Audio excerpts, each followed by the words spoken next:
1, 0. Ignition and liftoff.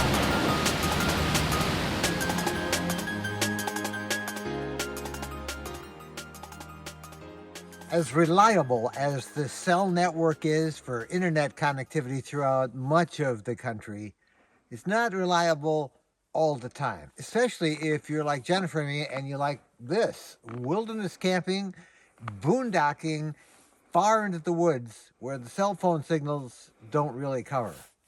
There is a solution, and it is literally and figuratively just over the horizon.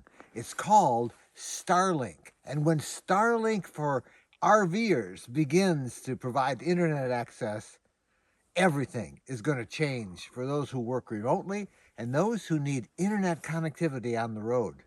So I'm inside now. We've been out winter hiking, but it's time for me to do some work. And here's my problem. Doing the work requires an internet connection, and I've got a terrible connection up here. We're not too far from Sleeping Bear Sand Dunes. We're at the Platte River campground, and the internet is really iffy tonight at all. So you've been there. If we've all had this experience, I'm going to probably have to finish my work, and before I can send my stuff up, I'm going to have to break camp and go into whatever nearby community that has a good internet connection. That doesn't happen a lot, but sometimes it happens. Places where a cell booster won't work, like here. Places where the cell network is just inadequate, or places that are too remote. Now, as I said at the beginning, this is about to change. In fact, it is changing right now. I'm going to tell you about something called Starlink and a company that you probably have heard about called SpaceX.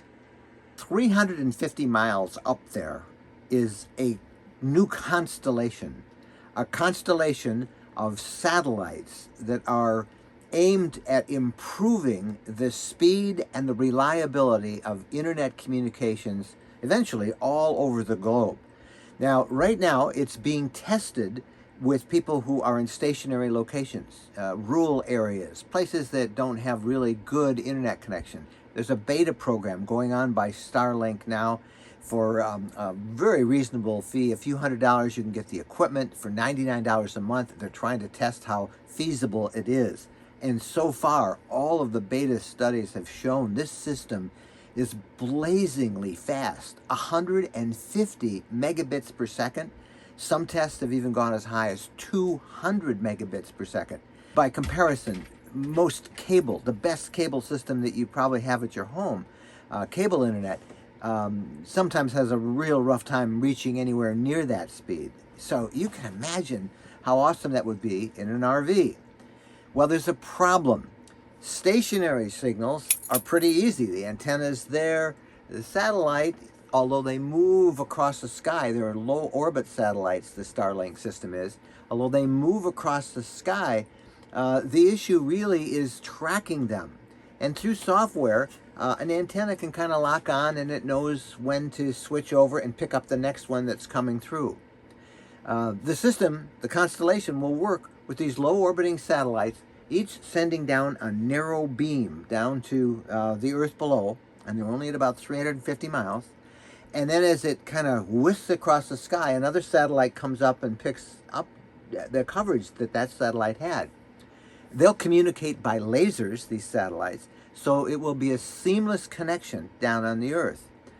The problem is there's only about 1,000 of them up there now. That's enough for a beta test, but only for stationary users.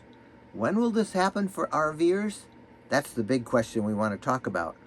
Right now, no one is saying when it's going to be available for mobile use, or as the folks from SpaceX said in a recent discussion they had, for people who have moving addresses or no addresses at all. That would include a lot of RVers.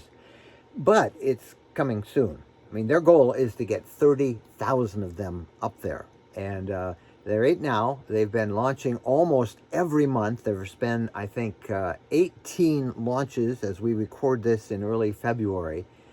Each one of those launches puts 60 new satellites in this constellation in orbit at about 350 miles or so above the Earth. You need a quick little history lesson of the internet and how it works for mobile communications through satellite, which really goes back about 10 years. The first systems were just really cumbersome. I had one of those. I think it cost $1,500 for the equipment, several $100s a month for a subscription.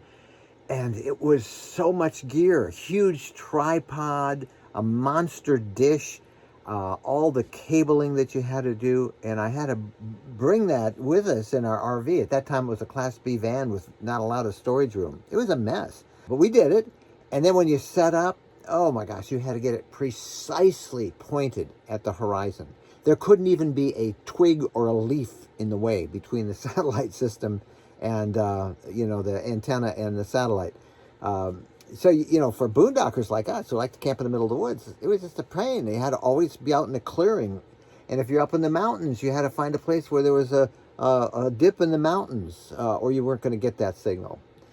But anyway, that improved greatly about 2 or 3, 4 years ago with some new satellite technology that came out, and the speeds have gone from dial-up type speeds to sometimes as much as 20, 25 megabits per second, which isn't bad, but it's still so cumbersome to set up, and you got to bring all that gear, and it doesn't work while you're in motion.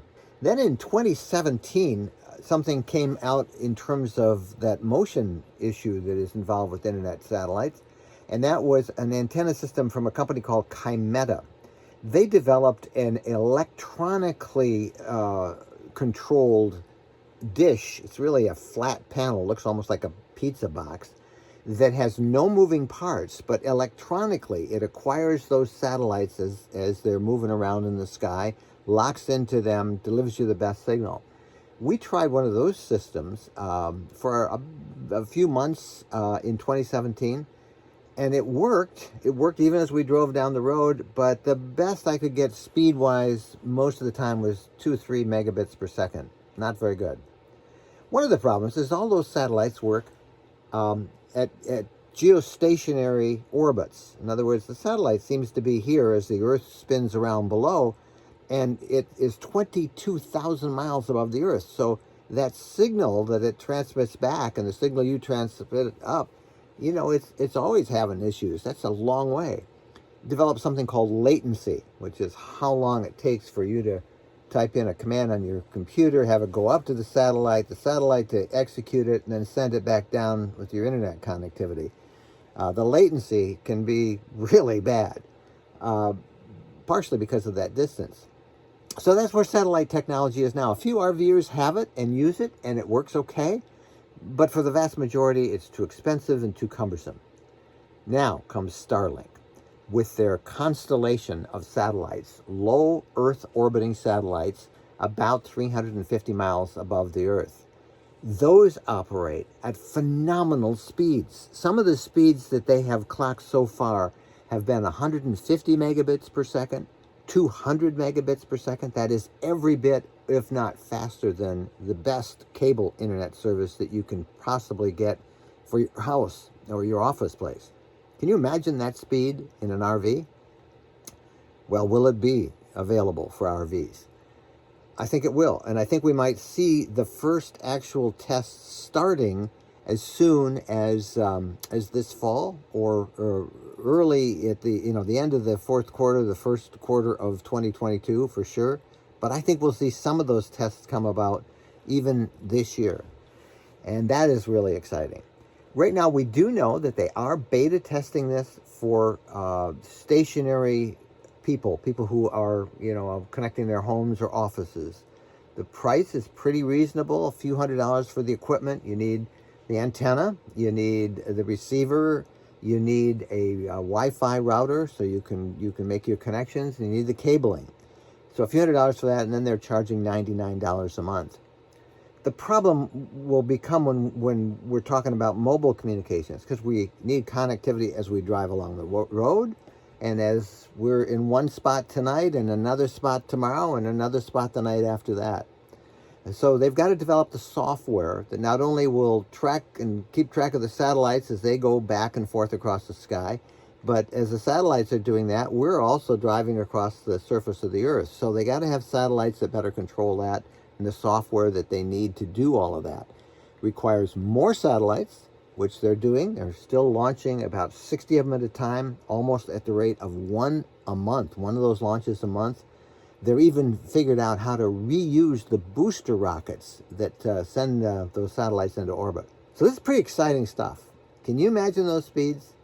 I can't wait for it. Hopefully we'll see it, at least somebody getting it to test it by the end of the year. But if not then, next year for sure. It's coming, and it's coming quick, and it's going to make all the difference in the world for those of us who need the internet to do our jobs.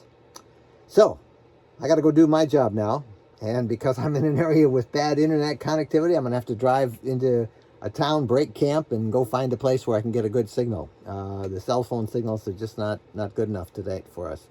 That's okay. I know better things are coming. Hey, I'm Mike Wendland. Thanks for watching this channel. Do us a favor and subscribe if you haven't already. Give us a thumbs up, and don't forget to click the little bell icon when you do subscribe, and that way you'll know when we have new videos online. Thank you so much for watching.